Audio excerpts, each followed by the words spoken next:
നമുക്ക് അലീനയുടെയും മനുഷ്യങ്ങളുടെയും നാളത്തെ നല്ലൊരു കഥ കേട്ടാലോ. അതിനു മുമ്പ് ഒരു കാര്യം പറഞ്ഞിട്ട്, വീഡിയോ ആദ്യമായിട്ട് കാണുന്നവരാണെങ്കിൽ ചാനൽ ഇഷ്ടപ്പെട്ട ഒന്ന് സബ്സ്ക്രൈബ് ചെയ്യാൻ മറക്കരുത്. അതോടൊപ്പം തന്നെ വീഡിയോ ഒന്ന് ഹൈപ്പ് ചെയ്യാനും മറക്കരുത് കേട്ടോ. അങ്ങനെ നമ്മൾ ഒടുവിൽ കാണുന്ന അലീന രോഹിത്തിനുള്ള ഫുഡൊക്കെ ആയിട്ട് മുറിയിലേക്ക് ചെല്ലുക. രോഹിത്തിന് ഭയങ്കര ദേഷ്യമായിരുന്നു. എനിക്ക് ആഹാരമൊന്നും വേണ്ടാന്ന് പറഞ്ഞു. പക്ഷെ അലീന സമ്മതിച്ചില്ല. അലീന പറഞ്ഞു, ഈ വീട്ടിൽ താമസിക്കുമ്പോൾ ആഹാരം കഴിക്കാതിരിക്കാൻ പറ്റില്ല, കഴിക്കണം എന്നൊക്കെ പറഞ്ഞ് രോഹിത്തിനെ നിർബന്ധിക്കുകയാണ്. രോഹിത്തിന് സങ്കടവും ദേഷ്യമായി. കാരണം രോഹിത്തിന് മുമ്പത്തെ പോലെയല്ല, ആരെ ഫേസ് ചെയ്യാൻ പറ്റുന്നില്ല. ആരുടെ മുഖത്തേക്ക് നോക്കാനോ അല്ലെങ്കിൽ ആരുടെ മുഖം കാണാനോ രോഹിത് ആഗ്രഹിക്കുന്നുണ്ടായിരുന്നില്ല. ഒടുവിൽ അലീന പറഞ്ഞു, ഞാൻ ഈ ടേബിള് വെച്ചേക്കാം, വിശക്കുമ്പോൾ എടുത്ത് കഴിച്ചു, ജ്യൂസുണ്ട്, ചായയുണ്ട്, പഴമൊക്കെ ഉണ്ട്, എടുത്ത് കഴിച്ചോളാം പറഞ്ഞിട്ട് അലീന അങ്ങോട്ട് തിരിയണ സമയത്താണ് പെട്ടെന്ന് രോഹിത് ആ കാര്യം ചെയ്ത്. രോഹിത് എന്ത് ചെയ്തു, ആ ടേബിളിലിരുന്ന് ചായയും ജ്യൂസും എല്ലാം കൂടെ ഒറ്റ തട്ടായിരുന്നു. ആ പ്ലേറ്റ് സഹിതം താഴേക്ക് വീണു. ചില്ലെല്ലാം പൊട്ടിച്ചെതറി താഴെ. ഈ സമയത്ത് കൃഷ്ണമോള് സ്കൂൾ വിട്ട് അങ്ങോട്ടേക്ക് വരുന്നേ. കൃഷ്ണമോള് വന്നു കഴിഞ്ഞപ്പോഴത്തേനും മോളിന്ന് ഒച്ച കേട്ടു. പെട്ടെന്ന് കൃഷ്ണമോൾ അങ്ങോട്ട് കയറി ചെല്ലുവാണ്. ചെല്ലുമ്പോൾ കാണുന്ന കാഴ്ച എന്ന് പറഞ്ഞാൽ രോഹിത് ആ ഫുഡെല്ലാം കൂടെ തട്ടി എറിഞ്ഞ് തറ മുഴുവൻ ചില്ലായിട്ട് കിടക്കുന്നു.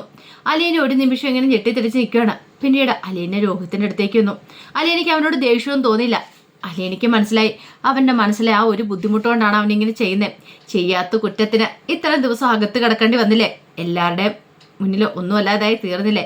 എന്തിനേറെ പറയുന്നു, തൻ്റെ മുന്നിൽ വരെ ചെറുതായി പോയെന്നൊരു ചിന്ത അവനുണ്ട്. ആ ഒരു തോന്നലുള്ളതുകൊണ്ടാണ് അവനിങ്ങനെ പെരുമാറുന്നത്. അവനെ ജീവിതത്തിലേക്ക് കൊണ്ടുവരാനായിട്ട് കുറച്ച് ബുദ്ധിമുട്ടാന്നുള്ള കാര്യം അലീനയ്ക്കറിയാം. പിന്നീട് അലീന എന്നിട്ട് രോഹിത്തിനോട് പറഞ്ഞു, രോഹിത്തെ, നീ എന്തിനാ ഇങ്ങനെ ദേഷ്യപ്പെടുന്നത്? നിന്നോട് ആർക്കൂടെ ദേഷ്യമോ അങ്ങനെയൊന്നുമില്ല, നീ തെറ്റ് ചെയ്തിട്ടില്ലെന്ന് ഞങ്ങൾക്കൊക്കെ അറിയാം, പിന്നെ നീ വിഷമിക്കേണ്ട കാര്യമൊന്നുമില്ലെന്ന് പറഞ്ഞു. അപ്പോഴേക്കും രോഹിത് പറഞ്ഞു, മിണ്ടാതെ പോയിക്കോ, എൻ്റെ മുറിയിൽ നിന്ന് ഇറങ്ങി പോകാനാ പറഞ്ഞേ.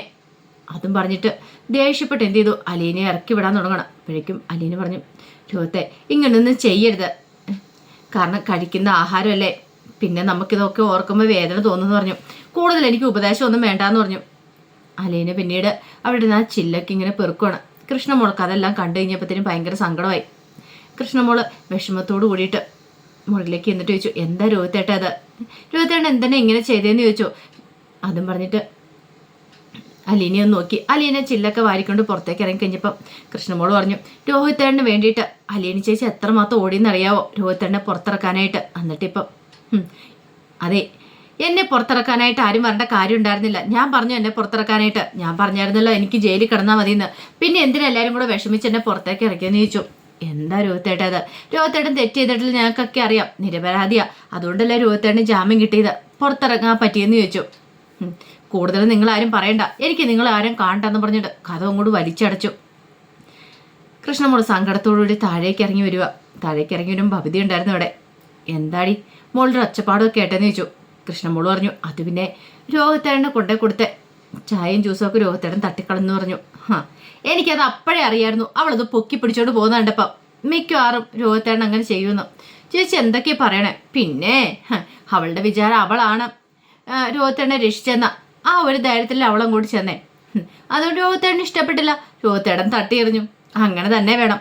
അവളോർത്തെ അവളെ രക്ഷയായി കഴിയുമ്പോൾ അവളോടുള്ള ദേഷ്യമൊക്കെ രോഹിത്തേട്ടന് മാറുന്ന. ദേഷ്യമൊന്നും മാറാനൊന്നും പോകുന്നില്ല എന്ന് പറഞ്ഞു. ഇത് കേട്ട് കഴിഞ്ഞപ്പോൾ കൃഷ്ണമോള് പറഞ്ഞു, ചേച്ചി എന്തൊരു മൈൻഡാ ചേച്ചിയുടെ, ഇത്രയൊക്കെയായിട്ട് ചേച്ചി പഠിച്ചില്ലേന്ന് ചോദിച്ചു. എന്ത് പഠിക്കാനായിട്ട്? ഞാനെല്ലാവരും കുറ്റം ചെയ്തേ. ഓ പിന്നെ ഒരു പുണ്യാളത്തി വന്നിരിക്കുന്നു, എന്നെ കൂടെ ഒന്ന് പറയിപ്പിക്കരുതെന്ന് കൃഷ്ണമോള് പറഞ്ഞു. രോഹിത്തേട്ടൻ ഇങ്ങനെയൊന്നും ചെയ്താൽ ചേച്ചിക്ക് ഒരു ബുദ്ധിമുട്ടില്ലേന്ന് ചോദിച്ചു. ഞാനെന്തിനും ബുദ്ധിമുട്ടണം, അവൾക്ക് കിട്ടാവുള്ള അവൾക്ക് കിട്ടി, അവളുടെ അഹങ്കാരം തീർന്നില്ലേ എന്നൊക്കെ പറഞ്ഞുകൊണ്ട് ദേഷ്യപ്പെട്ട് ഭവിത മുറിയിലേക്ക് അങ്ങോട്ട് കയറിപ്പോയി. കൃഷ്ണമോൾക്ക് സങ്കടമായി. കുറേ സമയം കഴിഞ്ഞപ്പോൾ ബാലേന്ദ്രൻ അങ്ങോട്ട് വന്നു. ബാലേന്ദ്രൻ വന്നു കഴിഞ്ഞപ്പോൾ കൃഷ്ണമോള് കാര്യങ്ങൾ പറയണം. അച്ഛാ, രോഹിത്തേട്ടൻ ഭയങ്കര വയലൻ്റ് ആയിട്ടാണ് പെരുമാറുന്നതെന്ന് പറഞ്ഞു. വയലൻ്റോ? അതെ. അലീന ചേച്ചി കോഫിയും ജ്യൂസും ഒക്കെ കൊണ്ടേ കൊടുത്തു കഴിഞ്ഞപ്പം അതൊന്നും കഴിക്കാൻ കൂട്ടാക്കാതെ അതെല്ലാം തട്ടി എറിഞ്ഞെന്ന് പറഞ്ഞു. ആ സമയത്ത് ബാലേന്ദ്രൻ പറഞ്ഞു, ഓഹോ അപ്പം അങ്ങനെയാണല്ലേ, എന്താ ഇനി അവനെ ജയിലിലേക്ക് തന്നെ തിരികെ കൊണ്ടുവരണമെന്ന് ചോദിച്ചു. കൃഷ്ണമോള് പറഞ്ഞു, ജയിലിൽ നിന്ന് തിരികെ കൊണ്ടുവന്ന് ഇഷ്ടപ്പെട്ടില്ല എന്ന് തോന്നുന്നത്, അല്ല അത്രയ്ക്ക് ബുദ്ധിമുട്ടാണ്, അവനെ തിരികെ ജയിലിലേക്ക് കൊണ്ടേ വിട്ടേക്കാം എന്നൊക്കെ ബാലേന്ദ്രൻ ഇങ്ങനെ പറയുവാണ്. കാരണം ബാലേന്ദ്രൻ ഭയങ്കര സങ്കടം ഉണ്ടായിരുന്നു. എത്ര കഷ്ടപ്പെട്ട് ബുദ്ധിമുട്ടിയിട്ടാ അവനൊന്ന് ഇറക്കാൻ പറ്റിയത്. അവനൊന്നും അല്ലെന്ന് പോലും മനസ്സിൽ കാണുന്നില്ല. അവൻ ഇത്രയെങ്കിലും മറ്റുള്ളവരെ കുറിച്ച് ചിന്ത ഉണ്ടായിരുന്നെങ്കിൽ അവൻ ഇങ്ങനെയൊന്നും ചെയ്യത്തില്ലായിരുന്നു എന്നൊക്കെ ചിന്തയായിരുന്നു ബാലേന്ദ്രന്. കൃഷ്ണമോൾക്കും വിഷമമായിരുന്നു. പാവം അച്ഛനും സങ്കടമാവും എന്നുള്ള കാര്യം അറിയാം.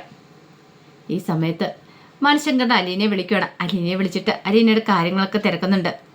അവൻ വന്നിട്ട് എന്തായി, രോഹിത്ത് വന്നിട്ട് പ്രശ്നങ്ങളൊക്കെ ഉണ്ടോയെന്നൊക്കെ ചോദിച്ചു.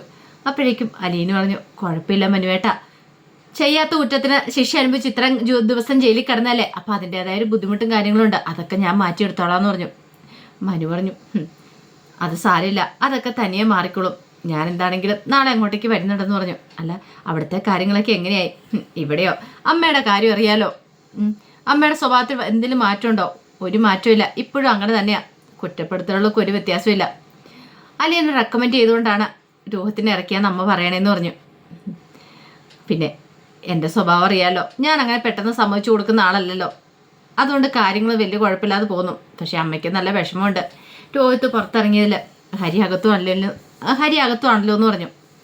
അലീന പറഞ്ഞു, മനുവേട്ടൻ അറിയാലോ ഞാൻ ഒരിക്കലും അങ്ങനെ ചെയ്യില്ല എന്ന്. എനിക്കറിയാം അലീനെ, ഞാൻ നിന്നെ നന്നായിട്ട് മനസ്സിലാക്കിയിട്ടുണ്ട്, നീ എന്താ ഏതാന്നൊക്കെ എനിക്കറിയാമെന്ന് പറഞ്ഞു. അങ്ങനെ കുറച്ച് സമയം സംസാരിച്ചിട്ടാണ് കോള് കട്ട് ചെയ്യുന്നത്. ഈ സമയത്ത് കൃഷ്ണമോളും ബാലേന്ദ്രനും കൂടെ സംസാരിക്കുക. രോഹിത്തിനെ കുറിച്ച് തന്നെ സംസാരിക്കുന്നത്. ബാലേന്ദ്രന് നല്ല ബുദ്ധിമുട്ടുണ്ടായിരുന്നു. പിന്നീട് ബാലേന്ദ്രൻ ഒരു കാര്യം തീരുമാനിച്ചു, അവനോടൊന്ന് സംസാരിക്കാൻ തന്നെ. അവിടെ ഈ ബാലേന്ദ്രൻ്റെ മുറിയിലേക്ക് ഇങ്ങനെ കഥയെ മുട്ടുവാണ്. കഥയെ മുട്ടുന്ന സമയത്ത് കഥ തുറന്ന് വന്ന് ചോദിച്ചു, എന്താന്ന് ചോദിച്ചു. അല്ല, നിനക്കിത് എന്താടാ മോനെ പറ്റിയത്, നീ എന്തിനാ കഥ അടച്ച് കയറിയിരിക്കുന്നത്, പുറത്തേക്ക് ഇറങ്ങി വരാൻ പറഞ്ഞു. എനിക്ക് ആരും കാണണ്ടെന്ന് പറഞ്ഞു. അങ്ങനെ പറഞ്ഞാൽ എങ്ങനെയാ ശരിയാന്നേ, ഇതൊരു കുടുംബമല്ലേ, കുടുംബമാകുമ്പോൾ എല്ലാവരും കൂടെ ഒരുമിച്ചിരുന്ന് സന്തോഷത്തോടെ ചിരിച്ചൊക്കെ ഇരിക്കേണ്ടതല്ലേ, അതിന് നീ മാത്രം കയറി കഥ അടച്ചിരുന്ന എങ്ങനെയാണ് ശരിയാവണമെന്ന് ചോദിച്ചു. അപ്പോഴേക്ക് രോഹിത്ത് പറഞ്ഞു, അതെ, എന്നെ ഒന്ന് വെറുതെ വിടാവോ, എനിക്ക് കുറച്ച് സ്വസ്ഥത സമാധാനം വേണം. ഞാൻ ജയിലിലായിരുന്ന സമയത്ത് സ്വസ്ഥതയുണ്ടായിരുന്നു, ഈ വീട്ടിലേക്ക് വരേണ്ട കാര്യമില്ലായിരുന്നു, ഞാൻ പറഞ്ഞു നിങ്ങളോടൊക്കെ എന്നെ പുറത്തിറക്കാനെന്നൊക്കെ പറഞ്ഞുകൊണ്ട് ദേഷ്യപ്പെടുവാണ്. ബാലേന്ദ്രൻ പറഞ്ഞു, ഓഹോ, അപ്പം നിനക്ക് ഇതല്ലേ, അതിന് മാത്രം എന്ത് തെറ്റാണ് ഞങ്ങൾ ചെയ്തത്, നിനക്കറിയാലോ, നീ അനുഭവിച്ചേക്കാളും കൂടുതൽ വേദന ഞാനൊക്കെ അനുഭവിച്ചിട്ടുണ്ട്, അതൊന്നും നിന്നോട് പറഞ്ഞാൽ നിനക്ക് മനസ്സിലാവില്ല. അതെങ്ങനെയാ എന്ന് പറഞ്ഞിട്ട് ബാലേന്ദ്രൻ അങ്ങ് നിർത്തി. കാരണം അലീനെ പ്രത്യേകം പറഞ്ഞിട്ടുണ്ടായിരുന്നു ബാലേന്ദ്രനോട്, രോഹിത്തിനോട് അങ്ങനെ ദേഷ്യപ്പെടാനൊന്നും പോകില്ല, അവൻ്റെ മാനസികാവസ്ഥ ഇപ്പം ശരിയല്ല എന്ന്. കാരണം അവന് പോലും അറിയത്തില്ല എന്ത് ചെയ്യണമെന്ന്, അങ്ങനത്തെ ഒരു സിറ്റുവേഷനിൽ കൂടെ കടന്നു പോയിക്കൊണ്ടിരിക്കുന്നത്. എന്തു സംഭവിക്കാം, ഇനിയിപ്പോൾ കോളേജിലേക്ക് പോയിട്ടുണ്ടെങ്കിൽ കൂട്ടുകാരന്മാരൊക്കെ കളിയാക്കും, അതൊരു വശേ, പിന്നെ നാട്ടുകാരുടെ മുഖത്ത് നോക്കാൻ പറ്റില്ല, പീഡനക്കേസിലെ പ്രതിയല്ലേ, അപ്പോൾ അതിൻ്റെതായ ഒരു ബുദ്ധിമുട്ടൊക്കെ രോഹിത്തിൻ്റെ മനസ്സിലുണ്ടായിരുന്നു. കുറച്ച് കഴിഞ്ഞും ബാലേന്ദ്രൻ താഴേക്ക് ഇറങ്ങുന്നേ. അപ്പോഴേ കൃഷ്ണമോൾ ചോദിച്ചു, എന്താ ചേച്ചാ, രോഹിത്തേട്ടന് മാറ്റം ഉണ്ടോയെന്ന് ചോദിച്ചു. എവിടെ മാറാനായിട്ട്, അവൻ മാറുമെന്ന് എനിക്ക് തോന്നുന്നില്ല, അവന് നമ്മളോടൊക്കെ മോളെ ദേഷ്യം എന്ന് പറഞ്ഞു. ഈ സമയത്ത് അലീന അങ്ങോട്ട് വന്നു. അലീന വന്നിട്ട് ബാലേന്ദ്രനോടൊക്കെ പറഞ്ഞു, അതെ അച്ഛൻ വിഷമിക്കൊന്നും വേണ്ട, സാരമില്ല പോട്ടെ, അത് കുറച്ച് ദിവസം കൊണ്ട് മാറിക്കോളൂ എന്നൊക്കെ പറഞ്ഞു. അതെ, കൂടുതൽ നിങ്ങൾ രോഗത്തിൻ്റെ കാര്യത്തിൽ തലയിടാതിരുന്നാൽ മതി, അവൻ പഴയ പോലെ തന്നെ ജീവിതത്തിലേക്ക് മടങ്ങി വരട്ടെ എന്നൊക്കെ പറഞ്ഞു. അങ്ങനെ അലീന അങ്ങോട്ട് പോയി. ഈ സമയത്ത് കൃഷ്ണമോൾ ഇങ്ങനെ നോക്കുമ്പോഴത്തേനും രോഹിത്ത് ബാലക്കണ്ണിൻ്റെ അങ്ങോട്ട് വന്നു. അപ്പോൾ രോഹിത്ത് കേൾക്കുന്നുണ്ടായിരുന്നു ബാലേന്ദ്രൻ താഴെ പറയുന്ന കാര്യങ്ങളൊക്കെ. രോഹിത്തിനൊന്ന് ഭയങ്കര ദേഷ്യമായിരുന്നു. രോഹിത്ത് താഴേക്ക് ഇങ്ങനെ നോക്കി. രോഹിത്തിൻ്റെ മനസ്സിലേക്ക് ജീവിക്കണമെന്നൊരു ചിന്തയുണ്ടായിരുന്നില്ല, മരിച്ചാൽ മതിയെന്നും ഉണ്ടായിരുന്നുള്ളൂ. രോഹിത്ത് ഓർത്ത് താഴേക്ക് ചാടി അങ്ങോട്ട് തീർന്നാലോ, അതോടുകൂടി തൻ്റെ ശല്യം അവസാനിക്കുമല്ലോ, തനിക്ക് പിന്നെ ഒന്നിനെ നേരിടേണ്ടി വരത്തില്ല എന്നൊരു ചിന്തയായിരുന്നു. ഒടുവിൽ രോഹിത്ത് എന്ത് ചെയ്തു, അവിടെ നിന്ന് താഴേക്ക് ചാടാനായിട്ട് ഒരുങ്ങുവാണ്. ഇത് കൃഷ്ണമോള് കണ്ടു. അച്ചാന്തര ഒറ്റ വിളിയായിരുന്നു കൃഷ്ണമോള് ഞെട്ടി വരച്ചു പോയി. ഇങ്ങനെ രോഹിത്ത് ചെയ്യുമെന്ന് ഒരിക്കലും പ്രതീക്ഷയല്ല. ആ സമയം ബാലേന്ദ്രൻ ഓടി നിന്നിട്ട് എന്താ അച്ഛാ, അത് രോഹിത്ത് ഇങ്ങനെ താഴേക്ക് നോക്കിയിട്ട് ചാടാൻ തയ്യാറായിട്ട് ഇങ്ങനെ നിൽക്കുന്ന ആ ഒരു കാഴ്ച കണ്ടേ. അത് കണ്ടു കഴിഞ്ഞപ്പം ബാലേന്ദ്രൻ്റെ കിളി പോയി. കാരണം ബാലേന്ദ്രൻ പ്രതീക്ഷ കാര്യമില്ല. എടാ മോനെ, നീ ചാടലിടാന്നൊക്കെ ഉറക്കെ വിളിച്ച് പറയുന്നുണ്ട്. ഇനി എന്തായി തീരും, എങ്ങനെയാ നേരത്തിൽ തീരുമെന്ന് അറിയത്തില്ല. താഴേക്ക് വീണിട്ടുണ്ടെങ്കിലോ ഉറപ്പാടും കൈയും കാലേക്ക് ഒടിയുക തന്നെ ചെയ്യും. അതോ ഇനിയിപ്പോൾ അവനെ കൃഷ്ണമോളും ബാലേന്ദ്രനൊക്കെ രക്ഷിക്കുമെന്ന് അറിയത്തില്ല. അതിൻ്റെ വിശേഷങ്ങളൊക്കെ ആയി നമുക്ക് എല്ലാവർക്കും കാത്തിരിക്കാട്ടോ. ഒരിക്കൽ കൂടി എല്ലാവർക്കും ശുഭരാത്രി നേർന്നുകൊണ്ട് നിർത്തുന്നു. നന്ദി.